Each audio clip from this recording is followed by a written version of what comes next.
किसने का हाथ मिलाइए। मैं पार्टी प्रेसिडेंट फैसला करने वाला हूँ। घर की चाबी मेरे पास है। कोई मेरे घर में आ गया बोल चाबी देखो निकल गया। बीजेपी के साथ जो इन्होंने बातचीत की है बिना मुझे बताए, खुद कुमार स्वामी मान लिए हैं। हाँ, कुछ चीज उनको नहीं बताए। बीजेपी के साथ ये लोग बातचीत करके आए, क्या है सही? आपकी राय क्या है? अगर ये सही नहीं है तो अगला कदम क्या उठाना है? नीतीश कुमार जी से भी लोग बात कर रहे हैं। शरद पवार जी मुझे खुद उससे बात की वो कल। आपके लोग आज सारे हिंदुस्तान में खुसूसन जनता दल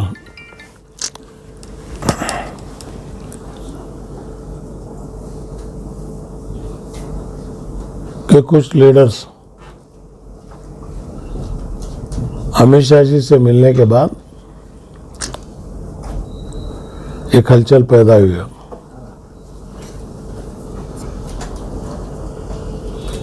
और पूरे मुस्लिम तबके में एक बात को फैलाई जा रही है कि सीएम इब्राहिम साहब इससे राजी हैं। एक बात मैं साफ कर दूं, मेरी सियासी जिंदगी शुरू करने के बाद आज तक आने वाले कल ना मैं किसी के सामने झुका हूं, ना मेरी कौम को किसी के सामने झुकने दूंगा।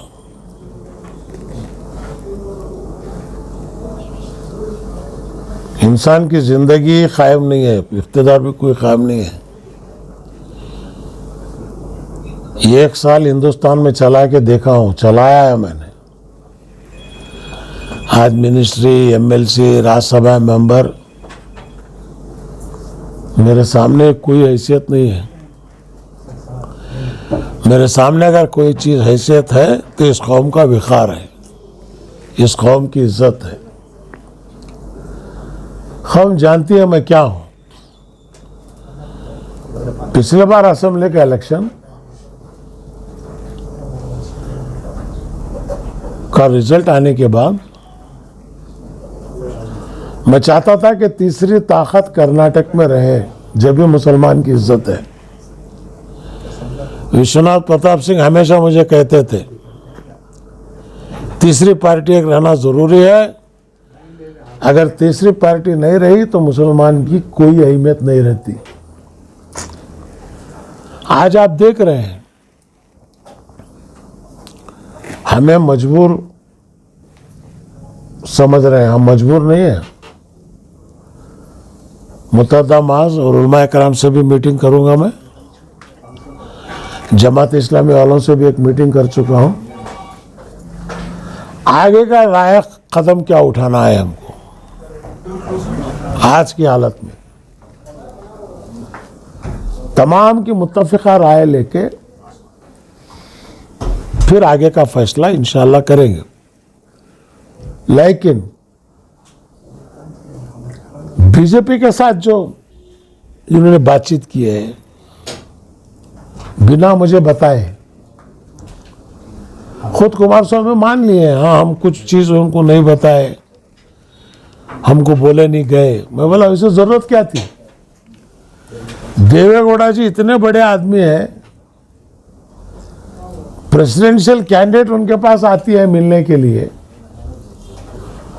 तो आज इनको वहां दिल्ली जाने की जरूरत क्या थी? ठीक, कुमार स्वामी मेरे छोटे भाई हैं, आज भी वही मोहब्बत उनसे है। लेकिन मैं किसी की मोहब्बत के लिए इस कौम के विकार को और इसके अना को, चाहे मिनिस्ट्री मिले चाहे राज्यसभा मिले, ये ठोकर मरता हुआ। हम सियासत कर रहे हैं हुकूक लिबात का एक हिस्सा समझ के।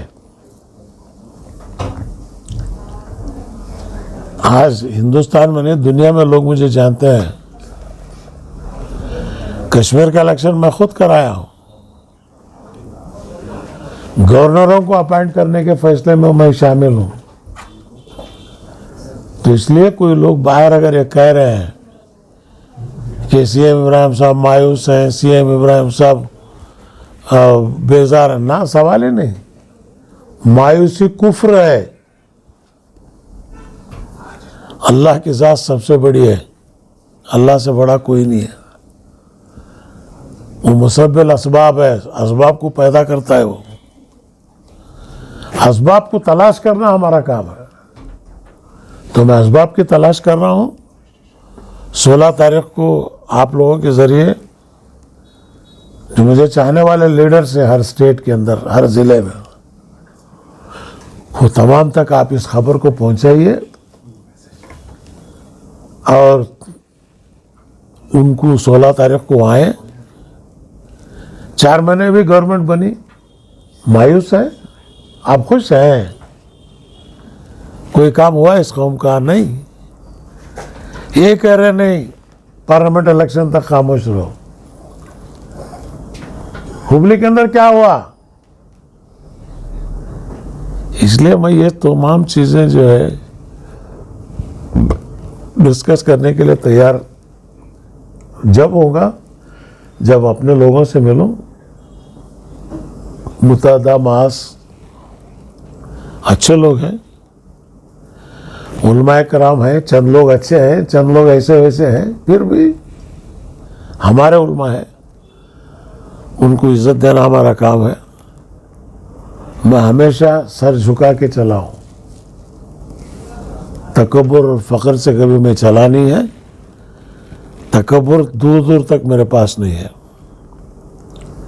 तो इसलिए आवाम के अंदर जो बेचैनी है वो दूर करें। हर 5 साल में इलेक्शन आते हैं। 16 तारीख के मीटिंग में 4 सब्जेक्ट रखे हैं हम। बीजेपी के साथ जो ये लोग बातचीत करके आए हैं, क्या ये सही है? आपकी राय क्या है? अगर ये सही नहीं है तो अगला कदम क्या उठाना है? नीतीश कुमार से भी भी लोग भी बात कर रहे हैं। शरद पवार जी भी मुझसे बात किए वो कल। आपके लोग भी खुद बात किए मुझसे। पूरे ऑप्शंस ओपन है।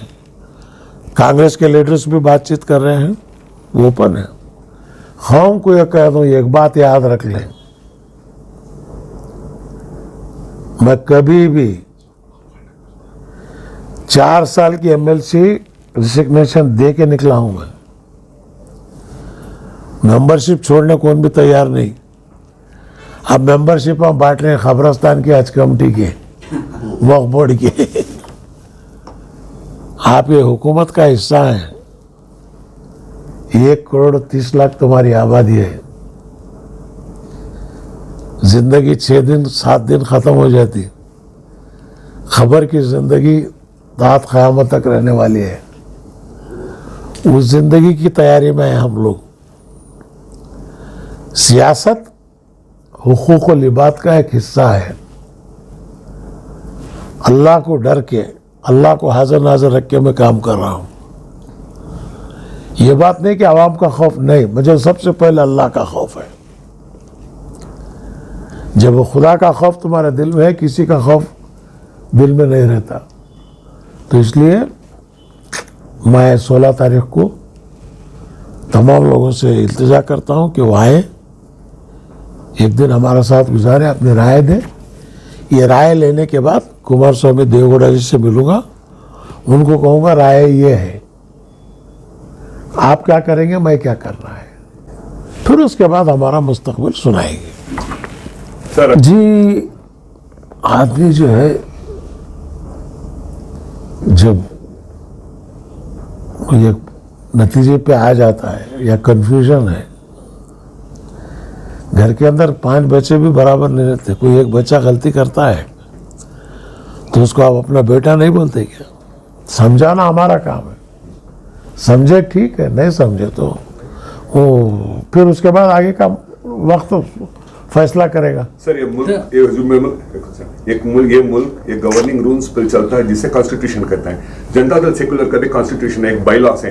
As a president of the party mister CM Ibrahim, do you hold the power to suspend Kumaraswamy for 6 years and save the party from going into communalism, save the tag of secularism? उसकी जरूरत नहीं पड़ रही अब, वो वहां तक वो बात गई ही नहीं है।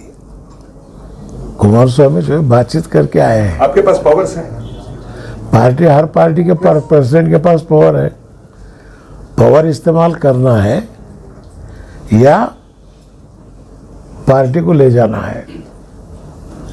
ऑपरेशन करते वक्त एनेस्थीसिया देखिए ऑपरेशन करते ना, जिंदे आदमी के ऊपर ऑपरेशन नहीं करते। साहब कल कुमारस्वामी बोले हमारी पार्टी मुसलमानों के वोटों पर डिपेंड नहीं है। 18,000 वोट चन्नपटना में कुमारस्वामी को मिलने के बाद जीते हैं। ये मैं इलेक्शन के दूसरे दिन बोला हूँ। सर, आपके साथ national general secretary Mohammed Zafarullah Khan हैं, आपके साथ मंगलूर सानवी एमएलसी बीएम फारूक हैं, आपके साथ कई 16 तारीख को मालूम होता कौन कौन साथ हैं कौन कौन नहीं है। सर, आपके senior vice president already resign कर चुके हैं, सैयद शफीउल्लाह। आप इतना रिजाइन करने में ताकीद क्यों कर रहे हैं जब कम्युनल पार्टी के साथ हाथ मिला रही है आपकी पार्टी? तो किसने कहा हाथ मिलाइए? मैं पार्टी प्रेसिडेंट हूँ भाई, फैसला करने वाला हूँ। घर की चाबी मेरे पास है। कोई मेरे घर में आ गया बोल को चाबी देखो निकल के आ जाऊँ क्या? सर, क्या बातें कर रहे हैं आप? हम जानते हैं कि सीएम इब्राहिम इस देश का एक कद्दावर नेता है, coming across this barriers of the religion. जो हमने महाविकास आघाड़ी महाराष्ट्र में देखा, एनसीपी 2 तरह सुप्रीम कोर्ट में चला गया है केस, शिवसेना से क्या कर्नाटका में भी आने वाले आइंदा दिनों में हम वो देखेंगे कि सीएम इब्राहिम अपनी पूरी ताकत को दिखाएंगे। देखिए, सेक्युलरिज्म को जाने नहीं देंगे, भले कुमारस्वामी बाहर चले जाए। देखिए 16 तारीख के बाद ही इन तमाम बातों का जवाब आपको मिलेगा। Okay sir. क्योंकि मैं अकेला जो है पार्टी प्रेसिडेंट हूँ, चंद चीजें हैं पार्टी की राय लेके करना पड़ता है। पहले पार्टी में फैसला क्या हुआ, किसी के साथ भी अगर बातचीत करना है, देवेगौड़ा, कुमारस्वामी, सीएम इब्राहिम तीनों मिलके करेंगे, यही पार्टी का फैसला था। लेकिन वो किए नहीं, मुझे पूछे बगैर गए। तो इसलिए मैं उनको जाके आने के बाद उनसे बात ही नहीं किया। वो मुझे फोन करने की कोशिश करे, मैं बोला नहीं, पहले मैं अपने लोगों को मिलूंगा, इनकी राय लेके फिर आपसे बात करूंगा। लेकिन सर, जो आपके पार्टी के माइनॉरिटी लीडर्स हैं लगातार 2 से 3 मीटिंग कर चुके हैं, एक भी मीटिंग कौन सी मीटिंग जी? कौन माइनॉरिटी लीडर्स भाई? चंद दोस्त आपस में बैठ को बातचीत करे। 16 तारीख को बाकायदा मैं आपको बुला के ओपन कर रहा हूँ। मैं सर, सीएम जब असेंबली का सेशन चल रहा था तो उसी वक्त जो है दोस्ती दिखाई दे रही थी बीजेपी और जेडीएस की, उस वक्त आप क्यों खामोश थे? उस वक्त देखोगे लीडर ऑफ द फ्लोर के अंदर सब्जेक्ट अलग रहता, शादी अलग है, किसी के शादी में जाना अलग है, किसी के साथ निकाह होना अलग है। आप समझिए, आप पेपर वाले हैं, आपके दिमाग को बात जाना है। शादी में गए ठीक है, शादी में जाना ठीक है, लेकिन शादी होना बोले तो जो वहाँ ठीक नहीं है। तो floor of the house government एक तरफ, अपोजिशन एक तरफ। आज भी अगर फ्लोर ऑफ द हाउस में गवर्नमेंट के खिलाफ एक काम कर रहे हैं तो मेरा कोई ऑब्जेक्शन नहीं है, लेकिन एज ए पार्टी बीजेपी के साथ जाना है, इसमें जो है मैं खिलाफ हूँ। सर, अगर 16 तारीख को किसी प्रेसिडेंट सीएम इब्राहिम डिसीजन लेते हैं कि जेडीएस से बाहर आना था, सिर्फ मुसलमान बाहर रहेंगे क्या? डिसग्रेंटेड लीडर जो सर जितने देखिए, मैं कभी भी मैं मजहब के नाम पे, जात के नाम पे पॉलिटिक्स नहीं किया हूँ। कमजोर आदमी करता है वो, लेकिन इस कौम का विखार और वजूद उठा के चलना भी मेरा फर्ज है। इस कौम को दूसरों कौमों के साथ ले जाना भी मेरा काम है। ये अल्लाह का करम है, बुजुर्गान दीन का सदका है। 2 चीज़ों से मैं पाक हूँ, एक करप्ट और दूसरा कम्युनल। आपको पता है, हर स्कैम में हर लीडर का नाम आया, अल्लाह ताला मेरे नाम को महफूज रखा। कोई ये कह नहीं सकता कि भाई ये किए हैं, इनको ये करप्शन है, इन्हें इसमें है, नहीं। क्यों? अल्लाह मेरी हिफाजत किया है, वही अल्लाह मेरी आगे भी हिफाजत करेगा। और ये कौम मायूस है। कौम अगर गलती भी करती है उसको सही रास्ते पर ले जाने का काम खादिमों का होता है। तो इसलिए मुतहद्दा माज़ोलों से भी मैं बातचीत कर रहा हूँ, उलमाए कराम से भी बातचीत कर रहा हूँ, जमात इस्लामी वालों के साथ ऑलरेडी बातचीत कर चुका हूँ। देखें 16 तारीख के बाद क्या होता है इंशाल्लाह। मेरा आखिरी सवाल, 30 करोड़ के मुसलमानों का आबादी, 30 नहीं है 34 करोड़ की आबादी वाला मुसलमानों का ये मुल्क, बदकिस्मती से कांग्रेस एक डिफॉल्ट पार्टी बन गई मुसलमान का। अगर इस तरह से हुआ तो क्या मुसलमान का मुस्तकबिल कैसे देखे, कमजोर हो जाएगा? पहले से ऐसी तो मैं कह रहा हूँ ना, ये पहले से भी मेरी यही थी, तीसरी ताकत होना क्यों बोल रहा था। लेकिन आज कर्नाटक में अब तीसरी ताकत बचे नहीं ना, एक तरफ चले गए पूरे। कुमारस्वामी के अगर बचे रहते, अगर 40 सीट जनता दल को आई रहती तो हालात अलग रहते। सीएम इब्राहिम को पूछने की पूरी ताकत रहती। आज आप वो ताकत दिए नहीं, इसके बावजूद मैं अपनी ताकत को खोया नहीं। आज आप लोग बोल रहे नहीं, जो हुआ गलत हुआ, अच्छा नहीं हुआ। ठीक है, आप मेरे हैं, आप मुझे छोड़े तो मैं आपको नहीं छोड़ सकता, क्योंकि खबरस्तान तक तो आप ही आ सकते हैं, खांदा आप ही दे सकते हैं। तो इसलिए मेरी कौम की मोहब्बत, मेरी कौम की दुआ, मेरी कौम गरीब है लेकिन ईमान की अमीर है। तो इसलिए मैं आप तमाम से वो अपील करता हूँ, मायूस ना हो, वक्त अच्छा आएगा। हम लोग जो है मुत्तहद होकर जद्दोजहद करेंगे, कामयाब होंगे। सर, आपको इतना तकलीफ हो रही है कि आप इलेक्शन में लगातार स्पीच में बोलते रहे कि जेडीएस एक सेकुलर पार्टी है, कभी बीजेपी के साथ आपने हाथ नहीं मिलाया। आज भी आखिर में जो है बगैर किसी रिजल्ट के इलेक्शन से पहले जा रहे हैं। आज भी सेकुलर है, जनता दल यही बोल रहा हूँ। कुछ लोग फैसला किए हैं, 16 तारीख को देखिएगा ना फैसला क्या होगा। सर आखिरी सवाल, हजारों कार्यकर्ता जेडीएस के जो आपके इस डिसीजन से मुंतज़िर, उनके लिए क्या मैसेज देंगे जो परेशान है? उनसे मुझसे मैसेज यही है, जनता दल के वर्कर्स को 16 तारीख के दिन इंतज़ार करें, फैसला होगा। देवेगौड़ा जी से, कुमारस्वामी जी से बातचीत करेंगे, उसके बाद उनकी राय लेके फिर हम अपना फैसला सुनाएंगे। सर, इस ताल्लुक से देवेगौड़ा से आपकी बात हुई है सर, इस ताल्लुक से? जब तक मैं अपने लोगों से नहीं बात करता, देवेगौड़ा से क्या बात करूं? जो फैसला लिया गया उस ताल्लुक से, क्योंकि देवेगौड़ा एक सेकुलर शख्सियत माने जाते हैं। बिल्कुल, आज भी है। उनकी प्रेस कॉन्फ्रेंस बड़ा में फैसला लिया गया है, तो ये कम से कम आपकी बातचीत हुई होगी। नहीं, दिन पहले तक देवेगौड़ा सेक्युलर थे, लेकिन कल परसों का स्टेटमेंट उन्होंने डिफेंड किया है डिसीजन बीजेपी के साथ जाने का। उन्होंने खुद कहा है कि मैं खुद पीएम से मिल गया, तो उसके बाद मेरे बेटे और पोते पीएम से वो मिले नहीं है, नहीं मिले। नहीं, 3-4 महीने पहले मिले। मिले थे। वो पीएम हर वक्त में जब सुबह रोज तुम्हें मिलते, रिश्ता हुआ क्या? अब कुमारस्वामी का एक और स्टेटमेंट है, चंद महीनों में गवर्नमेंट गिरती है, उसके बाद मुसलमानों को मेरे पास आना पड़ेगा। देखिए, इनका हिफाजत करने वाला कौन? ऐसा उन्होंने कहा। मुसलमान किसी के पास जाने से टकराता नहीं। डॉक्टर है, अच्छा है, हमीद साहब रहते क्या, रामचंद्र पर रहते क्या, जहाँ दवा अच्छी मिलती वहाँ जाते हैं। कौन भी डॉक्टर बोर्ड नहीं डाल ले सकता, इन्होंने अब जनता दल के हिस्ट्री में जनता दल बहुत सारे टुकड़े हो गई। अब इन कुमारस्वामी अटल रहे, तुम्हें लीडर सेक्युलर लीडर रंग ले अलग स्प्लिट करके एक पार्टी बना देंगे सर। वक्त आने के बाद इसका जवाब वक्त देगा। चलेगा।